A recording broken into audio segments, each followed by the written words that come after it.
A sudden illness has sent Janet Jackson to the hospital. According to a statement released by her representative, the 42-year-old singer got suddenly ill during a sound check before her Montreal show and was rushed to the emergency room. Janet Jackson has finally broken her silence about her devastating health struggles. The pop icon dominated the charts for decades, but hidden battles with depression and chronic illness have been destroying her from within. It was hard for me to really like myself. I had to really learn to love myself. The Super Bowl incident in 2004 wasn't just a wardrobe malfunction. It was the beginning of a systematic industry, blacklisting that would push Janet to the brink of suicide. That happened to me a lot, where I so badly something wanted to come out, but couldn't. And people would talk to me and say, well, why can't you say anything? Why aren't you talking? And I wanted to, but it would not come out. But Janet's health crisis goes deeper than anyone realized. The emotional eating, the secret surgeries, the devastating grief over Michael's death. It all traces back to one moment in her childhood that changed everything. So, let's get into it. Janet Demita Jackson was born May 16, 1966, in Gary, Indiana, into a family where perfection wasn't just expected, it was demanded. As the youngest of 10 children in the Jackson family, Janet grew up watching her brothers rehearse endlessly under their father Joe's iron fist, learning early that love in the Jackson household was conditional on performance, success, and maintaining an impossible standard. The Jackson family home was filled with ambition, abuse, and suffocating expectations. While the world saw the glamorous success of the Jackson Five, Janet witnessed the behind-the-scenes reality. Her father's controlling behavior, her mother's quiet suffering, and the way fame consumed her family's ability to show genuine affection. Joe Jackson ran the household like a boot camp. Mistakes meant punishment. Weakness wasn't tolerated. The belt came out regularly, and fear ruled every corner of their lives. Janet learned early that survival meant staying invisible when tensions ran high. She watched her brothers endure grueling rehearsals that lasted for hours, saw them get hit for missing dance steps, and witnessed the way their childhood disappeared piece by piece. The Jackson children weren't raised. They were manufactured into entertainers. Love was earned through hit records and sold-out concerts, never given freely. Katherine Jackson, despite her gentle nature, couldn't protect her children from Joe's harsh methods. She was trapped in her own nightmare, trying to balance being a mother with being married to a man who saw their children as business investments. The family dynamic was toxic but effective. Success justified any level of cruelty, and failure brought swift punishment. I think he means well and wants nothing but the best for his kids. I just think that the way he went about certain things wasn't the best way. From age 10, Janet was thrust into the entertainment industry when she was cast on the sitcom Good Times. The role should have been exciting for a child who had grown up watching her brothers achieve stardom, but even this early success came with devastating personal costs. Producers and directors examined every aspect of her appearance with clinical coldness. They told the 10-year-old actress she needed to lose weight, discussing her body like it was a defective product that needed fixing. These conversations happened in front of Janet, as if her feelings didn't matter. At 10 years old, she was learning that her natural body was wrong. The industry's obsession with image began warping her self-perception at the most vulnerable stage of her development. She started seeing herself through the lens of others' approval, believing her worth was tied to her appearance and how others perceived her. Producers called and they said that I was too heavy, that I needed to lose weight. When I look back at those episodes, I wasn't a heavy kid. And kids will go through that. You know, It's called being a kid. Fat. The message was clear. Her natural body wasn't good enough for public consumption. This wasn't just about weight. It was about teaching a child that acceptance was conditional on meeting impossible standards. Her natural self was fundamentally flawed and needed constant improvement. The psychological damage was compounded by her brother Michael's cruel teasing about her weight during their childhood. In the Jackson household, sibling relationships were complicated by competition and pressure. Michael, already a superstar, seemed to find amusement in pointing out Janet's perceived flaws. He called her names like pig, horse, slaughter hog, and cow. He would laugh while saying these things, and Janet would laugh along, but the words cut deep. Coming from someone she idolized, these insults created wounds that festered for decades. The trauma manifested in destructive patterns that would define Janet's relationship with food and her body for the rest of her life. She began using food to cope with constant stress and emotional pain. She became an emotional eater, turning to chocolate, cake, and sweets when stress overwhelmed her. But the comfort was temporary, always followed by shame and self-hatred. Food became both escape and enemy, providing relief while creating new sources of guilt. As Janet entered adolescence, she watched her brothers travel the world performing while she stayed home, feeling like an outcast in her own family. The house felt empty without them, and she struggled with abandonment. She felt like she didn't fit anywhere.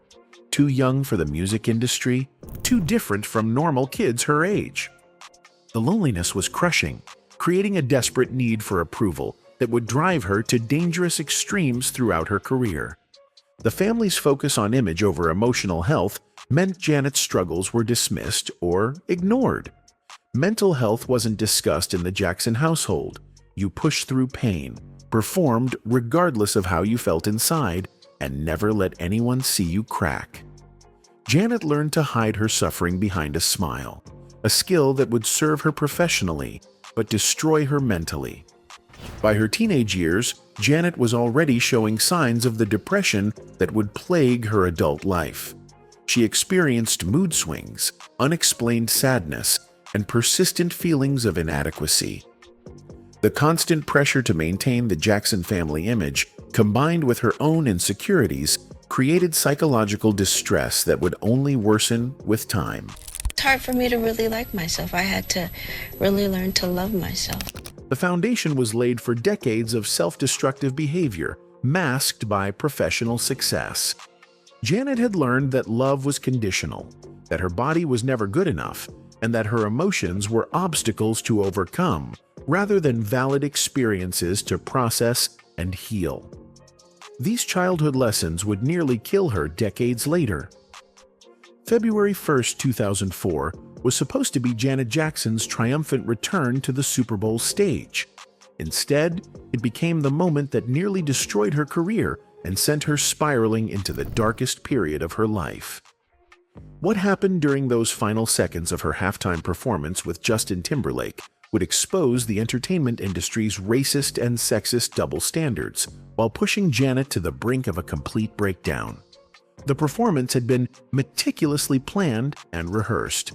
Janet was at the height of her powers, a 38-year-old icon who had sold over 100 million albums worldwide and established herself as one of pop music's most influential artists. The halftime show was meant to be a celebration of her artistry and a platform to promote her latest album, Damita Jo. When Justin Timberlake made his surprise appearance during the final song, Rock Your Body, the choreography called for him to tear away a piece of Janet's costume. What wasn't supposed to happen was the exposure of her breast, adorned with a decorative nipple shield, to 143 million viewers for 9/16ths of a second. The incident would change the trajectory of both their careers, but not equally. In the immediate aftermath, both performers claimed it was an unintentional wardrobe malfunction. But while Timberlake faced minimal consequences and even joked about the incident, saying, "Hey man, we love giving y'all something to talk about," Janet became the target of a vicious and coordinated attack that revealed the entertainment industry's deep-seated prejudices. You think people were too hard on you? I think they were. They did put all the emphasis on me as opposed to us. CBS, MTV, and the NFL immediately distanced themselves from Janet while protecting Timberlake. She was forced to issue multiple apologies and take full responsibility for the incident. The Federal Communications Commission received over 540,000 complaints, and CBS was fined $550,000 for broadcasting indecency. But it was Janet, not Justin, who bore the brunt of the industry's punishment. It was sort of unfair if you look, if you consider it 50-50. I mean, I probably got 10% of the blame. The blacklisting was swift and comprehensive. Radio stations across the country banned Janet's music. MTV and VH1 stopped playing her videos. She was disinvited from the Grammy Awards just days after the Super Bowl, despite being scheduled to present an award. The industry that had celebrated her for decades turned its back on her overnight. The racial and gender dynamics of the backlash were impossible to ignore. A white man had physically exposed a black woman's body on national television, yet she was the one vilified as a temptress and corrupting influence. Well, all the emphasis was put on me, not on Justin. And The psychological impact on Janet was devastating. She had built her entire identity around her career and artistic expression. Suddenly, she was persona non grata in the industry she had helped define. The isolation and public shaming triggered the depression that had lurked beneath the surface since childhood. The stress of the controversy exacerbated Janet's existing health problems. Her weight fluctuated dramatically as she turned to emotional eating to cope with the trauma. The constant media scrutiny and public judgment made simple activities like leaving her house an ordeal. Paparazzi followed her everywhere, looking for unflattering photos that could be used to further damage her image. The Super Bowl incident had transformed Janet from a beloved icon into a cultural pariah, setting the stage for years of health struggles and personal battles that would push her to her breaking point. While the public saw Janet Jackson as a resilient superstar bouncing back from controversy, the reality behind closed doors was far more frightening. The years following the Super Bowl incident had unleashed a cascade of health problems that Janet kept hidden from the world, fearing that any sign of vulnerability would be used against her in an industry that had already shown its willingness to destroy her. The stress of public humiliation and career destruction had triggered a severe depression that consumed Janet's daily life. She began experiencing what she described as voices inside my head berating me, voices questioning my value. There were a lot of things that I didn't like, things that I really don't want to get into, but things that I felt about myself. The psychological torment was relentless, making simple tasks like getting out of bed feel impossible. Sleep became elusive as anxiety kept her mind racing through worst-case scenarios and replaying the trauma of her public downfall. The depression manifested physically in dangerous ways. Janet's weight fluctuated wildly as emotional eating became her primary coping mechanism. But the binge-eating episodes were followed by periods of extreme restriction and guilt, creating a cycle that wreaked havoc on her metabolism and overall health. By 2005, Janet's nutritionist delivered a terrifying wake-up call. The woman who had once been celebrated for her physically demanding choreography and athletic performances was now facing the prospect of life-threatening metabolic disorders. The irony was devastating. The industry that had criticized her body was now pushing her toward serious illness. In 2008, Janet experienced a health crisis that forced her to confront the severity of her condition. During her Rock With You tour, she was hospitalized with what doctors identified as vestibular migraine, a rare form of migraine that causes severe dizziness and balance problems. The attacks were so debilitating that she had to cancel multiple shows, disappointing fans and costing her hundreds of thousands of dollars in lost revenue. A sudden illness has sent Janet Jackson to the hospital. According to a statement released by her representative, the 42-year-old singer got suddenly ill during a sound check before her Montreal show and was rushed to the emergency room. The vestibular migraines weren't just painful, they were terrifying. Janet described feeling like the world was spinning uncontrollably around her, making it impossible to walk, perform, or function normally. The condition affects the inner ear and can be triggered by stress, making it a particularly cruel manifestation of the psychological trauma she had endured. But the most frightening health crisis was yet to come. In December 2015, Janet shocked fans by postponing her Unbreakable World Tour to undergo what she described only as a surgical procedure. Rumors immediately began circulating about the nature of her illness, with some speculating about cancer or other life-threatening conditions. Janet was forced to address the cancer rumors directly, stating, "I do not have cancer, I'm recovering." But her refusal to provide details about the surgery only fueled more speculation. Those close to her later revealed that the procedure was related to complications from her ongoing health problems, possibly involving her cardiovascular system or metabolic issues. The surgery marked a turning point in Janet's understanding of her mortality. She had spent decades pushing her body to its limits while ignoring warning signs and emotional distress. Now, at age 49, she was forced to confront the reality that her health struggles could no longer be hidden or ignored.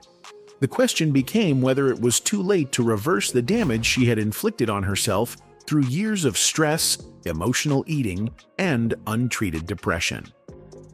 June 25, 2009, was the day that shattered Janet Jackson's world completely. She was in the middle of working on new music when she received the phone call that would plunge her into the deepest grief of her life. Her brother Michael had died suddenly at age 50. This is hard. My brother, the legendary king of pop, Michael Jackson, passed away on Thursday, June 25th, 2009 at 2:26 p.m. For Janet, this wasn't just the loss of the king of pop. It was the death of the person who had been her closest sibling, her creative collaborator, and despite their complicated relationship, one of the few people who truly understood the unique pressures of being a Jackson. The last time Janet had seen Michael was on May 14th, just 2 days before her 43rd birthday. It was a family celebration with children running around, and she and Michael had spent time together eating Thai food and playfully tormenting each other like they had as kids. Their final words to each other were, "I love you," a memory that would both comfort and torment her in the months that followed. The last time you saw Michael was around your birthday. 2 days before my birthday.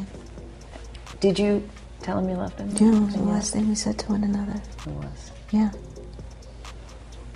And said, "I love you." He says, "I love you too, Dunk." When Michael died, Janet completely shut down. She stopped watching television, reading newspapers, or engaging with any media coverage of his death. The media circus surrounding Michael's death, the speculation about who was responsible, what caused it, and the endless analysis of his personal life was too painful for Janet to witness. The grief triggered a massive spiral in Janet's mental health. The depression that had been manageable became overwhelming. She found herself unable to eat, sleep, or function normally. Work became her only escape as she threw herself into recording sessions for a new album, using music as a way to process emotions too complex for words. But the loss of Michael wasn't just personal, it was existential. Michael had been the family member who best understood Janet's artistic vision and the pressures of superstardom. They had collaborated on Scream in 1995, creating one of the most expensive music videos ever made, while channeling their shared frustration with media scrutiny.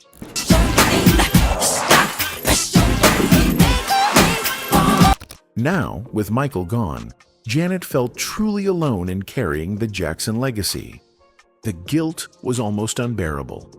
Janet couldn't stop thinking about all the time they hadn't spent together in recent years, all the conversations they'd never have, and all the ways their relationship had been complicated by fame, competition, and family dynamics. She had watched Michael struggle with addiction and mental health issues without being able to save him, and now it was too late to make things right. Laughing at me. What do you miss most about him? For me, his silliness, his love, how much fun we used to have together. We would practically do everything together, from morning till night. In the months following Michael's death, Janet retreated from public life almost completely. She couldn't bear the thought of performing Scream or other songs that reminded her of their collaboration. Every time she heard his music or saw his image, the pain felt fresh and overwhelming. The brother who had once teased her about her weight had also been the one who encouraged her artistic growth and celebrated her successes. In 2024, at age 58, Janet Jackson received the diagnosis that would force her to confront the cumulative toll of decades of stress, depression, and physical neglect after years of managing multiple health conditions while maintaining a demanding career. Doctors delivered news that would change everything. Her cardiovascular system was in serious decline, complicated by diabetes and the long-term effects of chronic stress on her body.